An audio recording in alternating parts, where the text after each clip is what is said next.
بصورة قاف في القرآن. خالق کا پیغام، انسان کے نام، پرانی مضامین کا خلاصہ، روزانہ ایک پارہ، محترم پروفیسر ڈاکٹر محمد الیاس فیصل کے ساتھ۔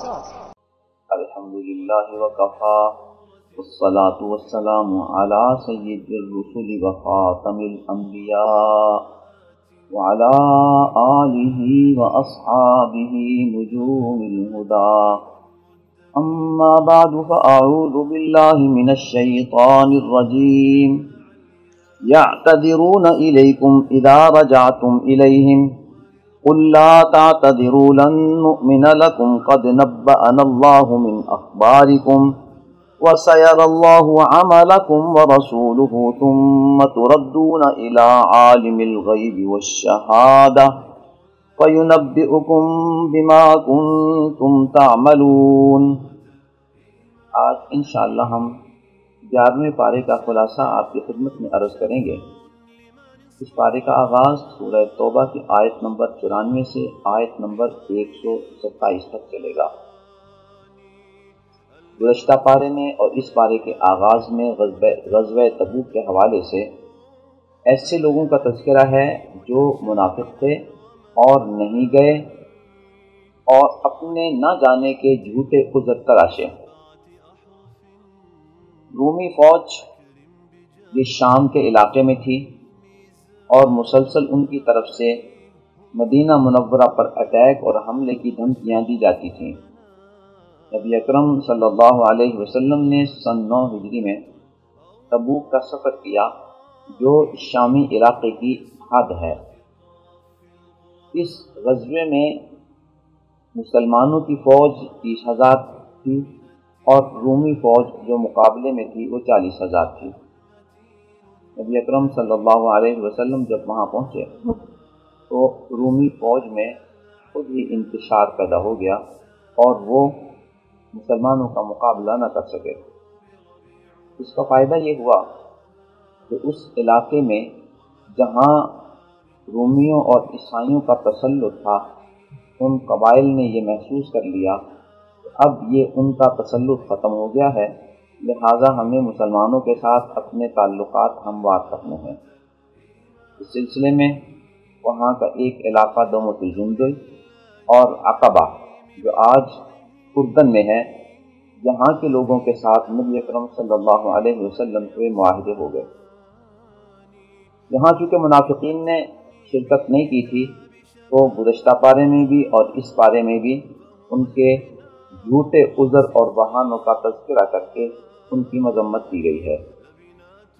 آیت نمبر 100 میں اللہ رب العزت نے ہمیں ایک بہت بڑی حقیقت بتائی ہے۔ اللہ فرماتے ہیں کہ مہاجرین و انصار میں سے جن لوگوں نے پہلے ایمان قبول کر لیا اور جو ان کی پیروی کریں گے اللہ تعالیٰ ان سب سے راضی ہے اور وہ بھی اللہ سے راضی ہیں۔ یہی وجہ ہے کہ حضرات صحابہ کرام رضوان اللہ تعالی علیہم کے نام کے ساتھ ہم رضی اللہ عنہم لگاتے ہیں۔ ایک صحابی ہو تو رضی اللہ عنہ کہتے ہیں۔ یہ بنیادی طور پہ حضرات صحابہ کرام کا ایک اسپیشل لقب بن گیا، ان کے لیے ایک اسپیشل دعا بن گئی۔ جیسے کہ ہم حضرات انبیاء کے بارے میں علیہ السلام کا لفظ کہتے ہیں، مزید بھی کسی شخص کی عزت و تکریم کرنی ہو تو اس کو علیہ السلام کہہ دیتے ہیں۔ اب علیہ السلام انبیاء کا خاصہ ہے، ان کی خاصیت ہے، لیکن لغت کے معنی کے اعتبار سے اگر آپ کسی کو علیہ السلام کہنا چاہیں تو کہہ سکتے ہیں، کیونکہ السلام علیکم جب کہتے ہیں تو بات وہی ہے، لیکن جو ان کا تخلص بن گیا ہے اس کی پاسداری کی جائے تو زیادہ مناسب ہے۔ اللہ تعالیٰ نے حضرات صحابہ کرام رضوان اللہ تعالیٰ علیہم اجمعین کے لیے جب رضی اللہ عنہم ورضوا عنہ کا اعلان فرما دیا تو اہل سنت والجماعت کا عقیدہ ہے کہ تمام حضرات صحابہ کرام رضوان اللہ تعالیٰ علیہم اجمعین کا احترام ضروری ہے۔ اگر ان کے مابین کوئی اختلاف رائے یا معاملات بنے ہوں ان کو بنیاد بنا کر ان سے یہ منصب چھینا نہیں جا سکتا، یہ اللہ تعالیٰ کا اعلان فرمودہ ہے، رضی اللہ عنہم ورضوا عنہ۔ آیت نمبر 102 سے آیت نمبر 106 تک اس بات کا تذکرہ ہے کہ غزوہ تبوک میں جو لوگ شریک نہ ہو سکے وہ منافق نہیں تھے، لیکن انہیں اپنی اس تقصیر کا احساس تھا۔ انہوں نے اپنے آپ کو مسجد نبوی شریف کے ستونوں سے باندھ لیا تاکہ اللہ تعالیٰ کی طرف سے ان کی توبہ آ جائے۔ کچھ دنوں کے بعد اللہ رب العزت نے کرم فرمایا اور ان کی توبہ قبول ہو گئی اور نبی اکرم صلی اللہ علیہ وسلم پر وحی آ گئی۔ اس کے بعد ان کو ان ستونوں سے کھولا گیا۔ اس دوران آیت نمبر 118 میں ان حضرات کے بارے میں جو حالات گزرے ان پر، ان کی شخصیت بیتی کا تذکرہ اس انداز میں ہوا، حتی اذا ضاقت علیہم الارض بما رحبت، زمین اپنی وسعتوں کے ساتھ ان پر تنگ ہو گئی۔ گویا وہ اپنے آپ کو اتنا قصوروار سمجھتے تھے اور اپنے آپ کو اتنا گناہگار سمجھتے تھے کہ انہوں نے زمین کی وسعتوں کے باوجود اپنے آپ کو بہت تنگ پایا۔ اللہ تعالیٰ کی طرف سے ان کی توبہ نازل ہوئی اور ان کی توبہ قبول کر لی گئی۔ آیت نمبر 107 سے 110 تک ایک عجیب سازش کا تذکرہ ہے جو منافقین نے مدینہ منورہ میں کی۔ انہوں نے مسجد قباء کے قریب ایک مسجد بنا لی اور نبی اکرم صلی اللہ علیہ وسلم کو اس مسجد میں نماز ادا کرنے کی دعوت دی۔ نبی اکرم صلی اللہ علیہ وسلم سفر غزوہ پر جا رہے تھے۔ آپ نے ارشاد فرمایا کہ ہو سکتا ہے واپسی پر وقت ہو تو میں یہاں نماز پڑھ لوں۔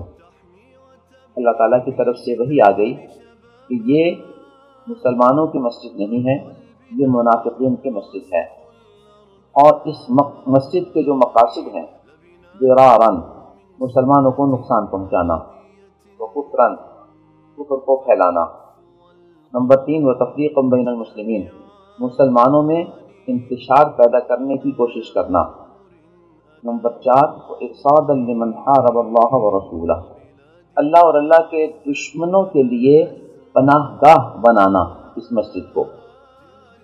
جب اللہ رب العزت کی طرف سے اس مسجد کے مسجد ضرار ہونے کی اطلاع نبی اکرم صلی اللہ علیہ وسلم کو مل گئی تو آپ نے اس مسجد میں نماز ادا کرنے سے انکار فرما دیا۔ صحابہ کرام رضوان اللہ تعالی علیہم اجمعین گئے اور اس مسجد کو جلا کر اس کو آگ لگا دی اور اس کے نشانات ختم کر دیے۔ یہ مسجد ضرار مسجد قباء کے قریب ہی کہیں تھی۔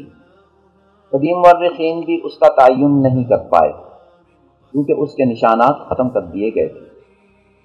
آگے اللہ رب العزت نے مسجد قباء اور مسجد قباء کے علاقے میں رہنے والوں کی تعریف کی ہے کہ یہ طہارت کے بہت ہی دلدادہ ہیں اور طہارت کا خصوصی اہتمام کرتے ہیں۔ مسجد قباء میں 2 یا 4 رکعت نماز نفل پڑھنا ایک عمرے کے برابر ہے۔ مسجد قباء کی موجودہ تعمیر سعودی فرمان روا ملک فہد نے 1998 میں مکمل کرائی۔ یہ مسجد ہماری اور ہمارے شعراء کی عقیدتوں اور محبتوں کا محور تھا، محور ہے اور محور رہے گا۔ میرے بزرگ دوست جناب حفیظ طائب رحمۃ اللہ علیہ، انہوں نے میری فرمائش پر مسجد قباء اور دیگر مساجد کے حوالے سے کچھ کلام مرتب کیا۔ ان میں سے چند شعر جو مسجد قباء سے متعلق ہیں وہ میں آپ کی خدمت میں عرض کرتا ہوں۔ وہ وقت سحر پھولوں کی مہک، شاخوں کی لچک سبزے کی لہک، وہ وقت سحر پھولوں کی لہک، شاخوں کی لچک سبزے کی مہک، وہ وقت سحر پھولوں کی مہک۔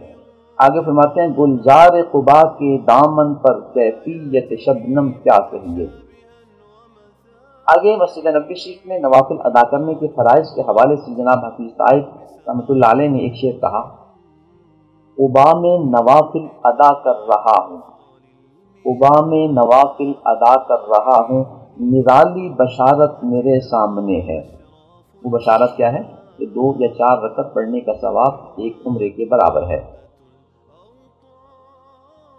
یہاں ایک لفظ استعمال کیا گیا ان آیات مبارکہ میں، من اول یوم، کہ پہلے دن سے ہی یہ مسجد تقوی پر رکھی گئی ہے۔ من اول یوم کو بنیاد بناتے ہوئے جب مسلمانوں کے لیے تاریخ ہجری کا آغاز کیا گیا تو نبی اکرم صلی اللہ علیہ وسلم کے قبا پہنچنے کو بنیاد بنا کر پہلا دن اسے شمار کیا گیا، اور قرآن کریم میں اس کا اشارہ من اول یوم سے موجود ہے۔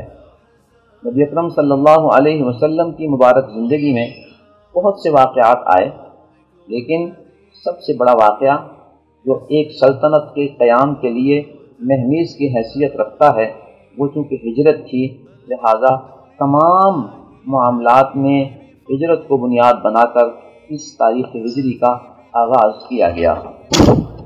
آیت نمبر 111 اور 112 میں اللہ رب العزت نے مسلمانوں کے حوالے سے ایک خوشخبری سنائی ہے کہ اللہ تعالیٰ نے مسلمانوں سے ان کی جانوں کو خرید لیا ہے، ان کے مالوں کو بھی اللہ نے خرید لیا ہے، اور اس کے عوض اللہ تعالیٰ انہیں جنت دیں گے۔ یہ خریدنے کا تذکرہ اور یہ مسلمانوں کی صفت تورات و انجیل میں بھی موجود ہے کہ نبی آخر الزمان کے جو صحابی ہوں گے ان صحابہ کی یہ شان ہوگی کہ اللہ تعالیٰ نے ان کے نفس اور ان کے مال کو جنت کے بدلے خرید لیا ہے۔ گزشتہ آیات سے ان آیات کا ربط یہ ہے کہ گزشتہ آیات میں غزوہ تبوک میں شرکت نہ کرنے والوں کی مذمت کی گئی تھی، اور ان آیات میں شرکت کرنے والوں کی تعریف کی گئی ہے۔ یہاں اللہ تعالیٰ نے ان مسلمانوں کی 9 صفات کا ذکر کیا ہے کہ جن کی جانوں کو اللہ نے خرید لیا ہے، ایسے مسلمانوں کی نشانیاں کیا ہوتی ہیں۔ اللہ فرماتے ہیں یہ مسلمان توبہ کرنے والے ہوتے ہیں، یہ عبادت کرنے والے ہوتے ہیں، یہ اللہ تعالیٰ کا شکر ادا کرنے والے ہوتے ہیں، یہ لوگوں سے بے تعلق رہتے ہیں اور رکوع کرنے والے ہوتے ہیں۔ نمبر 6 اللہ کے حضور سجدے کرنے والے ہوتے ہیں۔ نمبر 7 امر بالمعروف کرتے ہیں، یعنی اچھی باتوں کا حکم دیتے ہیں۔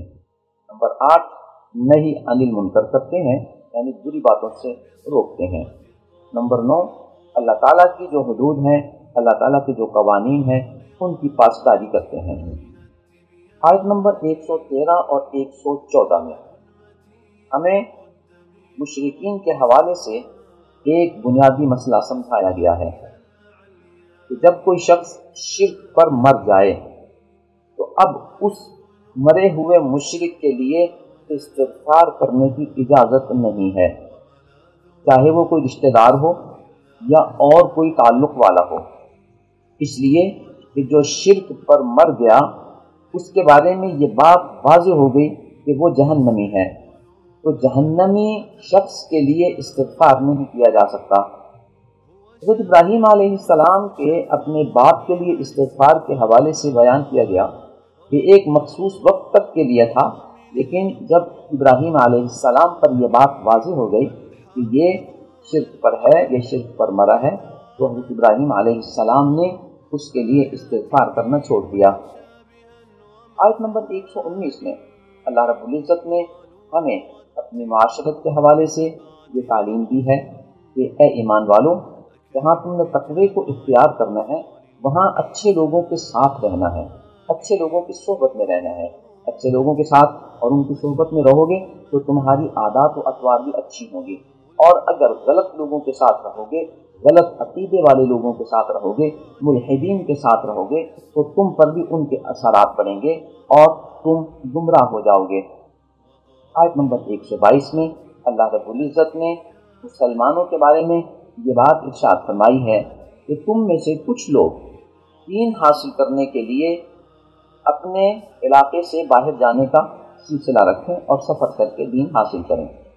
اگلی بات یہ فرمائی ہے کہ وَلْيُنذِرُوا قَوْمَهُمْ إِذَا رَجَعُوا إِلَيْهِمْ، دین پڑھنے کے بعد پھر اپنے علاقے میں آ کر انہیں کام کرنا چاہیے، اس لیے کہ ان کی قوم ان کے علم سے مستفید ہونے کی زیادہ حقدار ہے۔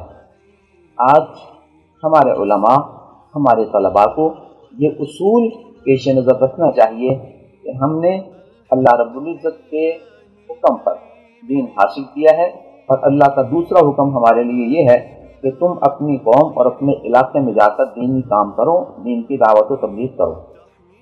آیت نمبر 128 میں اللہ رب العزت نے نبی اکرم صلی اللہ علیہ وسلم کی آمد کو، آپ کی تشریف آوری کو اللہ رب العزت کی طرف سے ایک بہت بڑا احسان قرار دیا، اور یہ بتایا کہ یہ رسول میں نے بھیجا ہے اور یہ تم میں سے ہے۔ حضرت سیدنا عبداللہ آپ کے والد محترم ہیں، اور سیدہ آمنہ آپ کی والدہ محترمہ ہیں۔ تو نبی اکرم صلی اللہ علیہ وسلم حضرت آدم علیہ السلام کی اولاد میں سے سیدہ آمنہ کے بطن سے پیدا ہوئے۔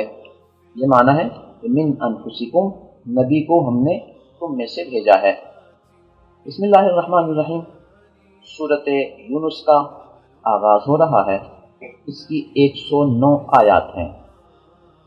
آیت نمبر 2 میں اللہ رب العزت نے نبی اکرم صلی اللہ علیہ وسلم کی نبوت اور آپ کی نبوت کے بارے میں کچھ لوگوں کا عجیب سا تذکرہ اور تبصرہ بیان کیا فرمایا گیا ہے۔ اکان للناس عجبا ان اوحینا الی رجل منہم، انہیں یہ عجیب لگتا ہے کہ ہم نے اپنے ایک ایسے شخص کی طرف وحی کی ہے جو ان میں سے ہے۔ ان لوگوں کا یہ تقاضا تھا کہ ہم بھی تو اپنے علاقے کے سرکردہ لوگ ہیں، ہمیں اس منصب پہ فائز کیوں نہیں کیا گیا؟ اللہ فرماتے ہیں مجھے پتا ہے میں نے کس کو نبی بنانا ہے۔ آیت نمبر 3 میں اللہ رب العزت نے معبود ہونے کی جو صفات ہیں وہ بیان فرمائی ہیں۔ ان ربکم اللہ الذی خلق السماوات والارض، تمہارا رب وہ ہے جس نے آسمان و زمین کو پیدا کیا۔ تو جس نے آسمان و زمین کو پیدا کیا وہ ہمارا رب ہے، جس نے نہیں پیدا کیا اس کو ہم اپنا رب نہیں بنا سکتے۔ آگے اللہ فرماتے ہیں کہ اللہ کے ہاں اگر کسی کی سفارش کی جائے گی، شفاعت کی جائے گی، تو اس کے لیے اللہ کی اجازت ہوگی تو وہ شفاعت کر پائے گا۔ آگے اللہ فرماتے ہیں کہ یہ جس اللہ نے آسمان و زمین کو پیدا کیا ہے، ذالکم اللہ ربکم، یہ ہے تمہارا صحیح اور سچا رب، فاعبدوہ، اسی کی اب عبادت کرو۔ آگے اللہ رب العزت نے یہ بتایا کہ هو الذی جعل الشمس ضیاء والقمر نورا، اللہ تعالیٰ نے سورج کو روشن کیا اور چاند میں ایک نور رکھا اور ان کی منازل متعین کر دیں، جس کی وجہ سے ان کے طلوع و غروب ہونے کے حوالے سے تم سالوں کا حساب کرتے ہو۔ ہمارا جو نظام ہجری ہے وہ چونکہ چاند سے متعلق ہے اور نظام عیسوی جو ہے وہ سورج سے متعلق ہے، تو آج تک ہم اپنی تاریخوں کو اللہ کے اس نظام کے تابع بنا کے اپنے اوقات کو متعین کر رہے ہیں، اور آج تک اس نظام میں کوئی فرق نہیں آیا۔ لہٰذا اگر ہم چاہیں کہ آج سے سال ہا سال بعد کا کوئی پلان کریں تو تاریخ اور وقت کے حوالے سے ہم اس کا تعین کر سکتے ہیں کہ اللہ کے نظام میں کوئی خلل نہیں ہے۔ آیت نمبر 4 میں اللہ فرماتے ہیں کہ مزید غور کرو کہ یہ دن رات کا آنا جانا، اللہ کا آسمان و زمین کو پیدا کرنا، لآیات، یہ نشانیاں ہیں، اور ان نشانیوں پہ غور کر کے تم اللہ ہی کی عبادت کی طرف آؤ۔ آیت نمبر 7 اور 8 میں اللہ تعالیٰ ہمیں اس طرف متوجہ فرماتے ہیں کہ وہ شخص جو آخرت کا انکار کرتا ہے اور یہ سمجھتا ہے کہ دنیا ہی سب کچھ ہے، ایسے شخص کا ٹھکانہ جہنم ہے۔ اس سے اس بات کی طرف اشارہ ہے کہ قیامت پر ایمان رکھنا ضروری ہے۔ اللہ رب العزت کی توحید، نبی اکرم صلی اللہ علیہ وسلم کی رسالت اور قیامت پر ایمان رکھنا یہ بنیادی ایمانی اصولوں میں سے ہے۔ آیت نمبر 15 اور 16 میں کچھ لوگوں نے نبی اکرم صلی اللہ علیہ وسلم کی خدمت میں یہ عرض کیا کہ ائت بقرآن غیر ھذا او بدل، آپ ذرا قرآن کریم کو چینج کروا لیں یا اس قرآن کریم میں کوئی تبدیلی کر دیں جو ہم چاہتے ہیں ہماری مرضی کے مطابق ہو۔ اللہ تعالیٰ نے نبی اکرم صلی اللہ علیہ وسلم کے ذریعے اعلان کروا دیا، قل آپ ارشاد فرما دیجئے ما یکون لی ان ابدلہ من تلقاء نفسی، میں اس کو اپنے پاس سے بدل نہیں سکتا۔ آگے نبی اکرم صلی اللہ علیہ وسلم نے اپنی نبوت کی صداقت پر اپنی سابقہ زندگی کو بطور دلیل پیش فرمایا کہ میں نے تم میں ایک وقت گزارا ہے، کیا تمہیں اس سے اندازہ نہیں کہ میں کس حد تک توحید کا پابند ہوں اور کس حد تک اصولوں کا پابند ہوں اور سچائی امانت کا خیال رکھتا ہوں۔ نبی اکرم صلی اللہ علیہ وسلم کے اس اصول کو بیان کرنے سے ہمیں یہ سبق ملتا ہے کہ ہم نے بھی اگر کسی شخص کو کوئی انفرادی، معاشرتی یا قومی ذمہ داری سپرد کرنی ہو تو اس کی سابقہ زندگی کو دیکھنا چاہیے اور اس کی اہلیت کو دیکھ کر اس کو یہ ذمہ داری سونپنی چاہیے۔ آج ان ذمہ داریوں کے تعین کے لیے جہاں دیگر آفیسرز متعین کیے جاتے ہیں وہاں وزیروں کو بھی متعین کیا جاتا ہے۔ اسی اصول کو پیش نظر رکھتے ہوئے ہمیں اپنے وزیروں کو متعین کرنے سے پہلے پارٹی وابستگی کو بنیاد بنانے کی بجائے ان کی سابقہ زندگی، ان کی حب الوطنی اور ان کے سابقہ کریکٹر کو پیش نظر رکھ کر انہیں عہدے دینے چاہیے تاکہ مستقبل میں یہ ہمارے لیے مسائل پیدا نہ کریں۔ ہم اور آپ پر مخفی نہیں کہ کتنے لوگ جو ہمارے سفیر رہے، جو ہمارے وزیر رہے، لیکن اندر سے وہ کسی اور ادارے کے جاسوس تھے۔ اس وجہ سے اس حب الوطنی کے سابقہ کیریئر کو ہمیں دیکھ کر یہ ذمہ داریاں دینی چاہیے تاکہ اچھے نتائج برآمد ہوں۔ آیت نمبر 18 سے آیت نمبر 28 تک اللہ رب العزت نے اپنی توحید کو پھر مختلف انداز میں بیان فرمایا ہے اور سمجھانے کے لیے کہا وَيَعْبُدُونَ مِن دُونِ اللَّهِ مَا لَا يَنفَعُهُمْ وَلَا يَضُرُّهُمْ، یہ ایسے لوگوں کی عبادت کرتے ہیں کہ جو نہ ان کو نفع پہنچا سکتے ہیں اور نہ ہی ان کو نقصان پہنچا سکتے ہیں۔ اور دوسرا ان کا یہ عقیدہ ہے کہ یہ لوگ جن کی ہم عبادت کرتے ہیں یہ ہماری سفارش کریں گے۔ اللہ فرماتے ہیں کہ ایسی کوئی حقیقت اللہ کے ہاں نہیں ہے کہ اللہ کے ساتھ جن کو شریک ٹھہرایا جاتا ہے وہ ان کو کوئی نفع پہنچا سکیں یا ان کی سفارش کر سکیں۔ آگے اللہ ارشاد فرماتے ہیں کہ اس کا عملی مظاہرہ یوں ہوگا کہ جب ہم ان سب کو قیامت کے دن اکٹھا کریں گے، پھر ان لوگوں سے کہیں گے کہ تم بھی ٹھہر جاؤ اور جن لوگوں کو تم اللہ کے ساتھ شریک ٹھہراتے تھے وہ بھی ٹھہر جائیں، تو ان کا آمنا سامنا ہوگا۔ اب جن لوگوں کی یہ عبادت کیا کرتے تھے وہ اللہ کے حضور کہیں گے ما کنتم ایانا تعبدون، کہ تم نے ہماری عبادت نہیں کی ہے اور اللہ ہمارا گواہ ہے، ہم تمہاری عبادت سے غافل تھے، ہمیں پتہ نہیں تھا۔ تو گویا قیامت کا دن جب آمنا سامنا ہوگا تو وہ ان کی عبادت کا انکار کر دیں گے، اور افسوس کی بات ہے کہ آج ہم اس بات کو اپنی زندگی کا ایک حصہ بنائے ہوئے ہیں کہ غیر اللہ کی عبادت کرنی ہے، قبروں پہ سجدے کرنے ہیں اور وہاں جا کے نظر و نیاز دینی ہے اور فوت شدہ شخصیات سے دعائیں مانگنی ہیں، جبکہ قیامت والے دن وہ کہیں گے ہمیں تمہاری عبادت کا پتہ ہی نہیں ہے، ہم تو تمہاری عبادت سے غافل تھے اور اللہ ہمارے اور تمہارے درمیان بطور گواہ کافی ہے۔ الغرض اللہ کے علاوہ کسی اور کی عبادت نہیں کی جا سکتی، اور اس کی وجہ یہ سمجھائی گئی کہ وہ نہ انہیں نفع پہنچا سکتے ہیں نہ انہیں نقصان پہنچا سکتے ہیں۔ آیت نمبر 34 میں اللہ تعالیٰ نے یہی توحید کا اصول سمجھانے کے لیے ارشاد فرمایا قُلْ هَلْ مِن شُرَكَائِكُمْ مَن يَبْدَأُ الْخَلْقَ ثُمَّ يُعِيدُهُ، تم میں سے کوئی ایسا معبود ہے کہ جو کسی شخص کی کسی چیز کی تخلیق کا آغاز کر سکے اور اگر وہ مر جائے تو اسے لوٹا سکے، یعنی اسے زندہ کر سکے۔ ہم اپنے گرد و پیش میں دیکھتے ہیں کہ کچھ چیزیں تخلیق کی جاتی ہیں اور جب مر جاتے ہیں تو آج تک کوئی ایسی ٹیکنالوجی دریافت نہیں ہوئی کہ ان کو نئے سرے سے زندہ کیا جا سکے۔ گویا کسی کی تخلیق کا آغاز اور مرنے کے بعد اس کو زندہ کرنا یہ اللہ کے علاوہ کسی کے بس میں نہیں ہے، لہذا اللہ کے علاوہ کسی کی عبادت نہیں کی جا سکتی۔ یہاں بعض چھوٹی چھوٹی باتیں ہمارے ذہن میں غلط فہمی کا سبب بنتی ہیں کہ یہ جو بیبی ٹیسٹ ٹیوب کا سلسلہ ہے، اس کو بعض لوگ یہ سمجھتے ہیں کہ یہ تخلیق ہے۔ یہ تخلیق ہرگز نہیں۔ اس میں ہوتا یہ ہے، مرد اور عورت کے مادے کو اکٹھا کیا جاتا ہے اور اس کو کسی دوسری عورت کے رحم میں وہ ماحول دیا جاتا ہے جس میں بچہ پیدا ہو، اور پیدا ہونے کے بعد اس کو ان لوگوں کے سپرد کر دیا جائے جنہوں نے یہ ماں کرائے پر لی تھی، یعنی انہوں نے 9 مہینے کے لیے اس کے رحم کو کرائے پر لیا تھا اور اس کو اس کی ادائیگی کی تھی۔ کرائے کی ماؤں کا سب سے زیادہ جو نظام رائج ہے وہ ہندوستان میں ہے۔ اس کے ساتھ بعض مواقع پہ آپ پڑھتے ہیں کہ کچھ طبقوں نے کچھ جانوروں کی تخلیق کی ہے۔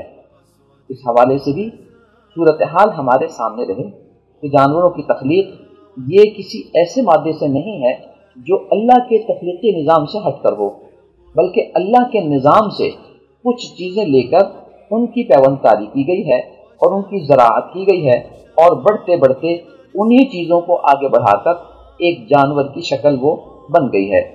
تو گویا اس کا اصل مادہ اللہ تعالیٰ کا تخلیق کرتا ہے۔ اس کو مزید سمجھنے کے لیے ہم یہ سمجھیں کہ اللہ تعالیٰ نے جو گندم اور چاول پیدا کیے ہیں، اگر ہم ان کو زمین میں اپنے موسم میں ڈالیں تو ان سے کچھ فصلیں اگ جائیں گی، لیکن جو گندم اور چاول مصنوعی انداز سے بنائے جاتے ہیں وہ شکل کے اعتبار سے تو ہمیں گندم اور چاول لگتے ہیں، لیکن اگر ان کو زمین میں بویا جائے گا تو اس سے پودا ہرگز نہیں نکلے گا۔ یہ اللہ تعالیٰ نے بتایا کہ تمہاری تخلیق کا آغاز اور مرنے کے بعد زندہ کرنا یہ صرف اللہ کے اختیار میں ہے، لہٰذا اللہ ہی کی عبادت کرنی چاہیے۔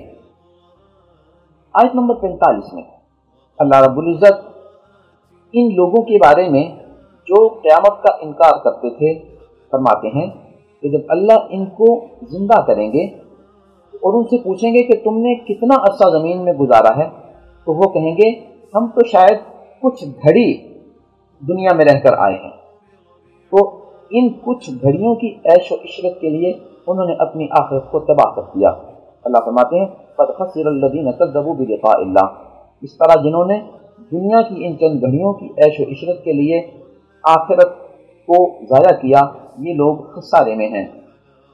آیت نمبر 54 میں اللہ تعالیٰ یہ بتاتے ہیں کہ جو شخص کفر کی حالت میں مرا یا اس نے بہت زیادہ گناہ کیے تھے، جب وہ حشر کے دن اللہ کے حضور پیش ہوگا تو اگر اس کے پاس دنیا کی ساری دولت اکٹھی ہو جائے اور وہ اس کو اللہ کے حضور فدیہ دینا چاہے کہ مجھے جہنم سے بچا لو، اللہ فرماتے ہیں یہ فدیہ قیامت کے دن قبول نہیں ہوگا۔ تو اگر پوری دنیا بھی جہنم سے بچنے کے لیے پیش کی جا سکتی ہے تو ہم کیوں چند کوڑیوں کے لیے اپنا عقیدہ اور اپنا عمل خراب کرتے ہیں۔ آیت نمبر 62 میں اللہ رب العزت نے حضرات اولیاء کرام کے بارے میں یہ ارشاد فرمایا ہے کہ جو اللہ کے ولی ہوتے ہیں نہ ان پہ خوف ہوتا ہے اور نہ ہی وہ غمگین ہوتے ہیں۔ اللہ کے ولی کون لوگ ہوتے ہیں؟ یہ وہ لوگ ہیں جو قرآن و سنت کی پابندی کرتے ہیں، جن کے بارے میں فرمایا گیا یتقون، کہ وہ تقوی والے لوگ ہوتے ہیں۔ آج کل ہم بعض شعبدہ بازوں کو اور بعض جادوگروں کو یہ سمجھ لیتے ہیں کہ یہ ولی ہیں، حالانکہ یہ ولی ہرگز نہیں ہے۔ ولی وہ ہوتا ہے جو قرآن و سنت کا پابند ہو۔ آگے حضرت موسیٰ علیہ السلام اور فرعون کا تذکرہ ہے، جس کی تفصیلات ہم نے 9ویں پارے میں آپ کی خدمت میں عرض کر دی تھی۔ آیت نمبر 90 اور 91 میں فرعون کے اس واقعے کا تذکرہ ہے کہ جب وہ غرق ہونے لگا اور اس کو اپنی موت نظر آ گئی، اس نے کہا میں اس رب پر ایمان لاتا ہوں جو بنو اسرائیل کا رب ہے۔ اللہ فرماتے ہیں آنا فقد عصیت قبل، اب تمہیں اپنی موت نظر آئی ہے تو تم ایمان لا رہے ہو، جبکہ اس سے پہلے تم انکاری تھے اور نافرمان تھے۔ آیت نمبر 104 اور 107 میں نبی اکرم صلی اللہ علیہ وسلم سے ان کے موقف، ان کے نظریے، ان کے عقیدے کا اعلان کرایا گیا ہے۔ تمام انسانوں کو مخاطب کر کے نبی اکرم صلی اللہ علیہ وسلم نے ارشاد فرمایا، ان کنتم فی شک من دینی، اگر تمہیں میرے دین کے بارے میں کوئی شک ہے تو میں علی الاعلان یہ بات کہہ دیتا ہوں اور اپنے عقیدے کا اظہار کرتا ہوں کہ میرا دین یہ ہے۔ نمبر 1، میں اللہ کے علاوہ کسی اور کی عبادت نہیں کرتا جن کی تم عبادت کرتے ہو۔ نمبر 2، میں اس اللہ کی عبادت کرتا ہوں جو تمہیں موت دے گا۔ نمبر 3، اور مجھے اس بات کا حکم دیا گیا ہے کہ میں ایمان لانے والوں میں سے ہو جاؤں۔ نمبر 4، مجھے حکم دیا گیا ہے کہ میں شرک کرنے والوں میں سے نہ بنوں۔ نمبر 4، جو نفع و نقصان کا مالک نہیں اس سے دعائیں نہ مانگی جائیں۔ ظاہر ہے جب وہ کسی کو نفع نقصان ہی نہیں پہنچا سکتا اس سے دعائیں مانگنے کا کیا فائدہ۔ نمبر 6، اللہ فرماتے ہیں کہ اے نبی اگر آپ کو کوئی تکلیف پہنچے تو وہ تکلیف اللہ ہی ختم کر سکتے ہیں، اور اللہ تعالیٰ اگر آپ کو کوئی خیر کی اور اچھی بات عطا فرمانا چاہیں تو اس کو کوئی روکنے والا نہیں ہے، وہ اللہ ہی قادر مطلق ہے۔ آیت نمبر 108 میں تمام انسانوں کو مخاطب کر کے حق کو قبول کرنے کی دعوت دی گئی ہے۔ یا ایھا الناس قد جاءکم الحق من ربکم، تمہارے پاس اللہ تعالیٰ کا حق پہنچ چکا ہے۔ یہ تمہارے ذہن میں رہے کہ فمن اہتدی فانما یہتدی لنفسہ، جو ہدایت کو اختیار کرے گا اس کا فائدہ اسی کو لوٹے گا، وہ اپنا ہی فائدہ کرے گا۔ من ضل فانما یضل علیہا، جو اس راستے کو قبول نہیں کرے گا، اللہ کی ہدایت کو قبول نہیں کرے گا اور گمراہی کو اختیار کرے گا تو اس گمراہی کا نقصان بھی اسی کو ہوگا۔ تو یوں یہ بات سمجھا دی گئی کہ اسلام لانا ہے تو کسی پر احسان نہیں ہے، اور اگر اسلام نہیں لاؤ گے تو کسی کا نقصان نہیں کرو گے بلکہ اپنا ہی نقصان کرو گے۔ دعا ہے اللہ رب العزت ہمیں قرآنی تعلیمات کو سمجھنے، ان پر عمل کرنے، قرآن کی تلاوت کرنے اور ان تعلیمات کو لوگوں تک پہنچانے کی توفیق عطا فرمائے، آمین۔ نظروا للطيبة ونور طه يسطعون